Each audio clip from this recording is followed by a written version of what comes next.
Bangon!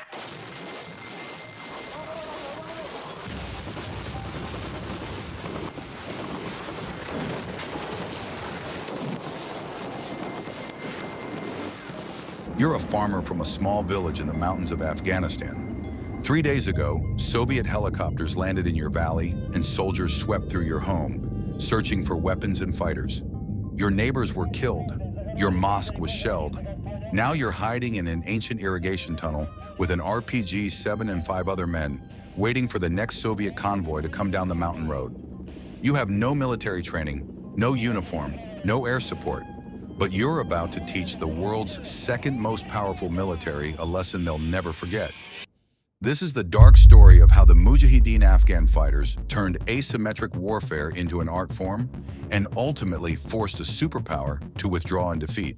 When the Soviets invaded Afghanistan in December 1979, they expected to face a conventional enemy that they could destroy with overwhelming firepower and superior technology. Instead, they encountered something far more dangerous, an enemy that refused to fight on Soviet terms. The Mujahideen, literally those who struggle, weren't trying to win pitched battles or hold territory. They had a different strategy entirely: bleed the Soviets slowly, deny them control of the countryside, and make every day of occupation a nightmare. These weren't professional soldiers. They were farmers, shopkeepers, tribal elders, and religious students who had taken up arms against a foreign occupier. They had no tanks, no helicopters, no artillery. What they had was something more powerful: intimate knowledge of their homeland, unshakable conviction in their cause, and a tactical flexibility that would confound Soviet commanders for a decade. The foundation of Mujahideen warfare was the ambush. They studied Soviet movement patterns obsessively, learning that Soviet forces preferred to travel in valleys, along riverbeds, and through mountain passes where their vehicles could move easily. These predictable routes became killing grounds. The Mujahideen would position fighters on ridgelines and high ground, create interlocking fields of fire with RPGs and machine guns, and wait for the perfect moment to strike. A typical ambush was a masterpiece of timing and positioning. Fighters would use RPGs to stop the lead and trail vehicles of a convoy, trapping the column in a kill zone. Then they would pour fire down from multiple angles while the Soviets tried desperately to return fire at enemies they couldn't see.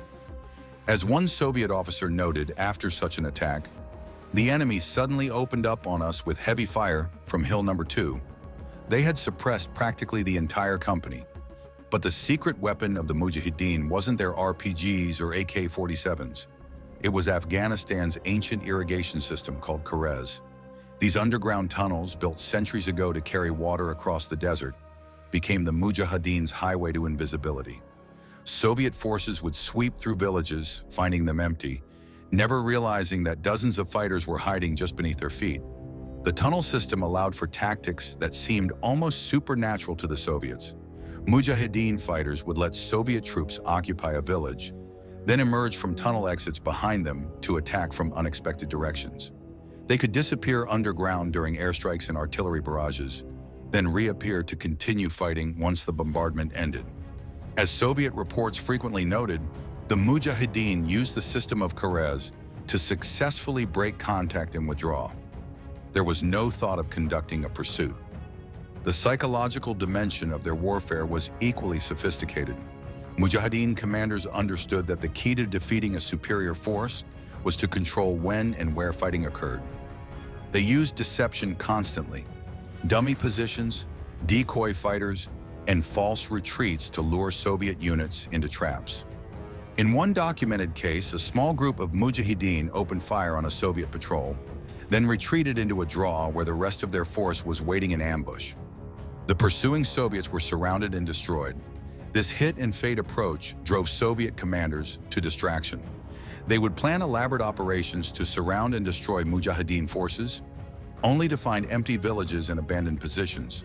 When the Soviets did make contact, the Mujahideen would fight only as long as they held the advantage, then vanish into terrain they knew intimately.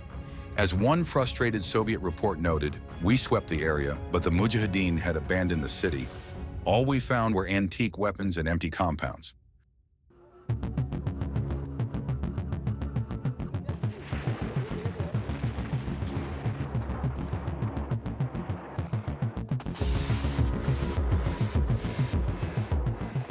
Mujahideen quickly learned to exploit Soviet weaknesses and patterns.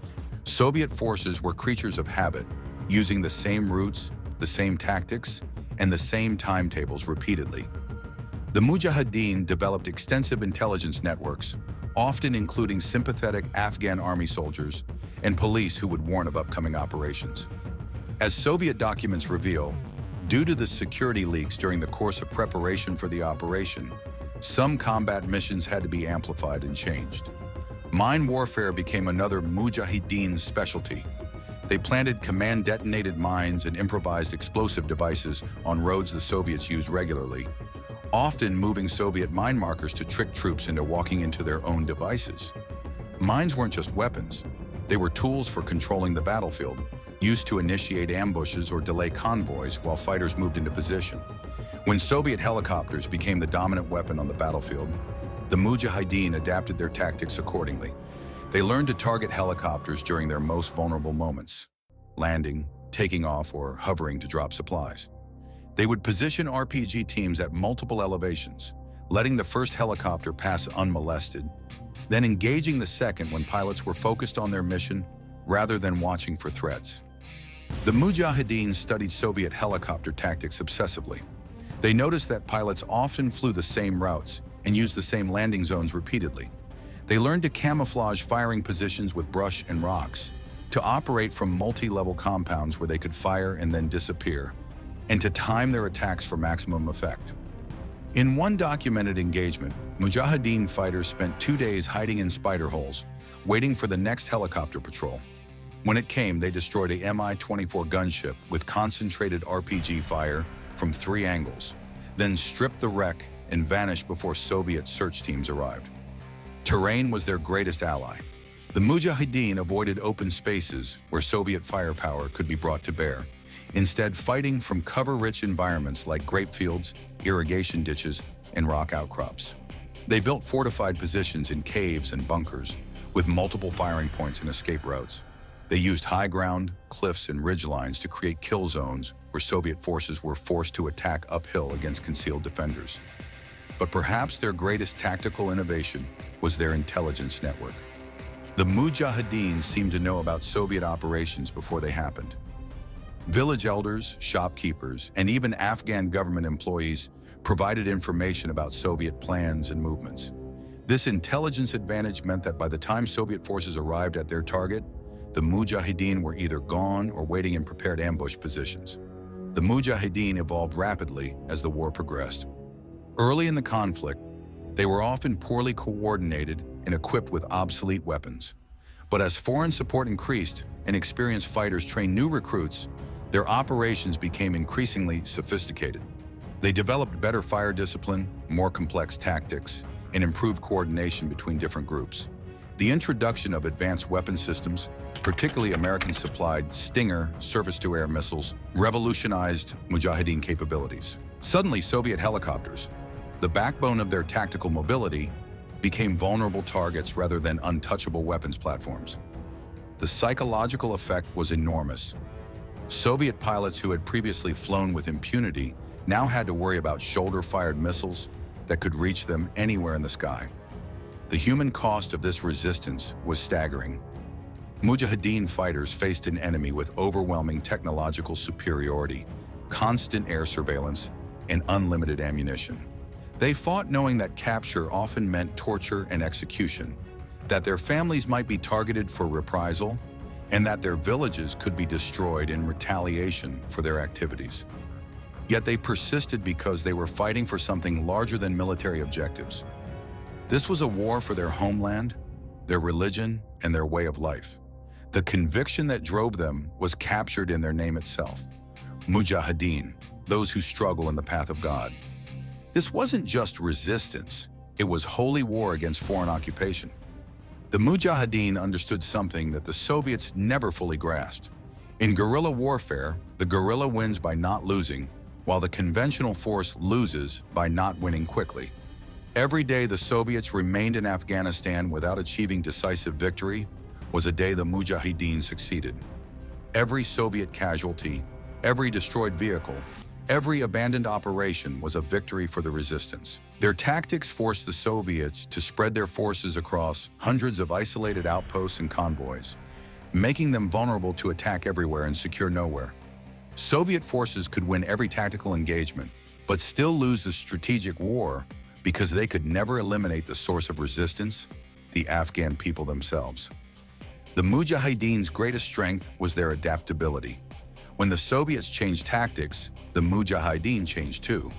When the Soviets used air power, the Mujahideen went underground. When the Soviets improved their convoy security, the Mujahideen developed better ambush techniques. When the Soviets tried to cut off their supply lines, the Mujahideen found new routes through terrain the Soviets couldn't control. They turned their weaknesses into strengths. Their lack of heavy weapons meant they were mobile and hard to target. Their informal command structure meant they could operate independently when communications were cut. Their deep roots in local communities meant they had unlimited sources of intelligence, supplies, and recruits. By the mid-1980s, Soviet commanders were writing in their reports that they could clear areas of Mujahideen fighters, but couldn't hold them once they left.